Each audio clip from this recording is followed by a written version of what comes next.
Thank you for staying with us on the program. Yes, you can see the thoughts of some of the PDP Southwest leaders there on the issue of zoning the presidential slots to the North in 2019. And also they're saying that instead of it coming, the chairmanship seats coming to the Southwest for the next time when they will be going for the National Convention of the party, they're saying it should go to the North. They are relinquishing the opportunity of getting it. And that's what has gotten us talking earlier on. We spoke with Chief Ebenezer Babatokpa, a member of the Board of Trustees of the PDP. Then we'll move away from that matter now on to the issues in Rivers State. The issues in Rivers State, of course, is one thing that a lot of Nigerians are not happy about, especially issues concerning violence and the killings in the Rivers rerun elections held. About 4 or 5 people were killed. Well, 4 in the sense that that was the official number that was announced by the authorities, the police, just a day after the election. And a UCOM member serving a 1-year compulsory program with the NYC, who was being used as an ad hoc official, was also said to have been killed. And these are some of the very sad scenarios that played out in the Rivers rerun election, which held on the 19th of March 2016, where politicians back and forth has been trading blames on what is responsible for some of the issues in this election. We caught up with the secretary of the Rivers PDP, Mr. Ibibia Waters, on some of these issues, and these are at stake. There were pockets of violence. Look at the trend of result. It is only when a PDP candidate is disqualified that APC is winning. Look at it. It is only when, at the collation time, military destabilizes people in a collation area like in Opobo and forge a result, that's when APC is winning. In Okrika, all voting units were won by the PDP, apart from those ones that were hijacked and cancelled for malpractices. So where were the violence perpetrated by the PDP? A single governor, former governor, now minister, parades hundreds of military people, soldiers. It's on television. At every point in time, we were ready for this election, so we picked the footings, television footings of everything. Even when they hijacked a collation officer, put her into a police barrack to hide her. When a chairman will remove his Gucci cap to cover the face of a collation officer. You saw what happened in Rivers State. So there may have been some pockets of violent activities. Would you allow someone foretell you that I'm coming to rig you? Would you allow him to rig you? Someone came to Rivers State, former governor, went to all the radio stations to say he's going to flood the place with the military. Would you allow him? And he said, I will flood the whole polling stations with the military people. PDP wants to invade the polling units. Are we invading it with the military? Are we invading the polling units with soldiers or with police? If we are invading the polling units with our voters, what's wrong about that? It will be difficult for APC to win any of the 23 LGAs in Rivers State, the 32 state constituencies in Rivers State, the 13 House of Representatives in Rivers State, and the 3 senatorial seats in Rivers State. It is definitely going to be very difficult for the APC. Very difficult to win any. And so we are set.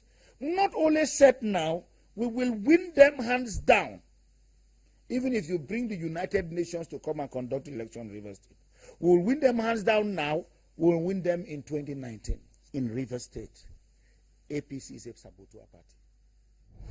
Well, that's Mr. Bibia Walters, the secretary of the PDP in Rivers State. Joining me in the studio right now is a senator candidate, a former senator of Rivers State, in Rivers State of the APC, Senator Magnus Abbey. Thank you so much for coming on the program.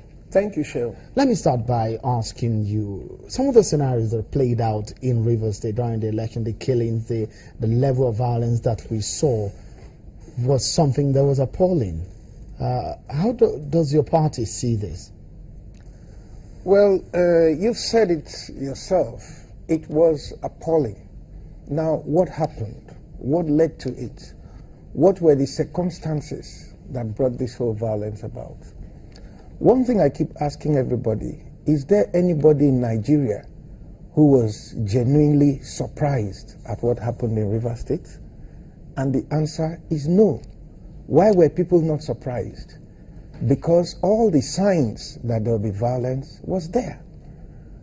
All the markers for that kind of conflagration was clear. So you were aware, some of your party members were aware that there were going to be killings too? Everybody in Nigeria was aware. We were singing it like that a people song. were going to die in this election? Yes, we kept saying so. Are you saying you didn't hear that? No, there are pointers, there are red flags. You had the governor. Yeah, that's what I'm saying. Abbey, there are red flags that there could be violence based on what happened in the past. No, not just based on what happened in the past. Because pre-election, we saw what just happened. Give me a minute. Yeah? Go ahead. Now, when the thing happened in the past, there were things that led to it. There were statements from the political leaders of the PDP. You heard the wife of the former president saying, if they say change, stone them. You saw when people like our former deputy governor came out and was washing his hands in public and saying, oh, if it will take blood to remove APC from here, so be it. All these things, we kept pointing these things out to Nigerians. Nobody took it seriously. Now, coming to the rerun elections, you heard the governor himself when he started by saying that, oh, anybody who is coming to Rivers State to conduct elections, write your will. Anybody who is coming to Rivers State to do anything, go and show your children where your property is. It got to the point where he had the list of electoral personnel and he was reading out their names on national television, saying, so and so, you live at so, be prepared. And all these things were going on, and Nigerians were seeing it, and they were hearing it. And we kept asking people, when you say people should be killed at the polling units, what are the voters supposed to come out with?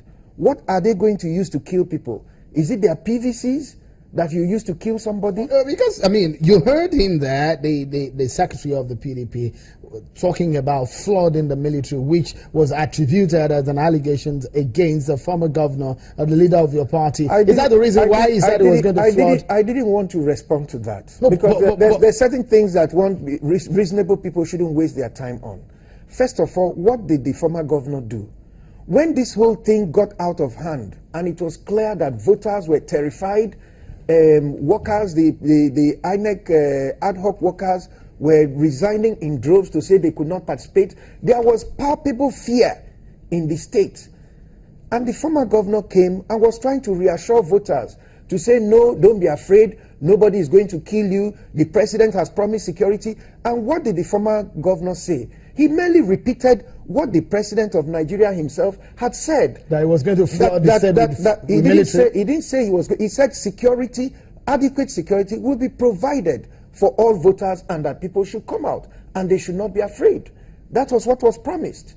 So if the former governor comes on the radio station and reassures voters that, listen, all these things they are saying they are going to kill you, don't be afraid, nobody can kill you, Nigeria is going to protect you, what is wrong with that? Some of those things that he said, which of course were not part of what you have highlighted here, some of those things that people in the state have seen as inciting days before the election. To now tell people don't be afraid is inciting. No, but to come out and tell people you will be killed if you dare come out. If you do this, you will die. Go and write your will. Anything that you like, you come and try it. We will kill you. We will kill you. That is not inciting. Nobody responded to that. And then if somebody else comes and says no, Don't be afraid. The government can protect you, which is what the governor himself was supposed to be saying. Senator Abe, you made these allegations. I won't be These wondering. are not allegations. These were things that were said on Channels Television. No. We didn't. I'm No, not you sure carried we it. You had that. carried the one where the governor spoke at the secretariat when he was talking to the workers. I saw it. Oh, okay. I'm not sure that happened on Channels Television because You didn't we hear this will thing? not broadcast things that are inciting to the public. But Thank the fact you very remains much. that So you agree one- that to say one- if you come out you'll be killed, write your will, that was inciting. that could be inciting. Thank you. But fine and fair. What we're talking about here is the fact that if the former governor, the leader of your party, had gone to radio stations and to town saying things that are inciting, and one would be wondering, like you said, that some of the things that happened in the state, including killings, were something that you expected, and your party didn't do anything about that? We called the attention of Nigerians to it. We wrote to every appropriate authority. We informed people. We came on the television. We went on radio. We called the attention of Nigerians to the fact that these things that Governor Wike is saying is capable of setting this state on fire. And we expected that people like you, other concerned Nigerians, will react and say, no, this is taking politics a bit too far. But nobody responded to it appropriately. And because people continue to treat these kind of statements with levity, like I asked the other day, you are a leader. You're saying to these boys, if somebody does this, kill the person. The other day we had a meeting with the DIG and all the police service commanders and all that in Port Harcourt before the elections. And PDP brought the list of all the personnel and handed it over to the REC and was saying that if this is done, if that is done, if this is not done, there will be violence. These are the things that will cause violence. And I said to everybody that as leaders, the first thing that we must all acknowledge is the sanctity of human life. There are procedures and laws in our country for handling every situation. The Constitution and the Electoral Act envisages that people may try to rig elections and therefore made provisions for what to do in those circumstances. It is not to call on your supporters to kill anybody. And this gentleman was talking about popularity of candidates and saying that every election they will win. In any place, as we are now, there are three of us here. Now we are having an argument. If somebody comes in here with a gun, automatically he becomes the most popular person in this studio because nobody is going to argue with what the man with a gun is saying.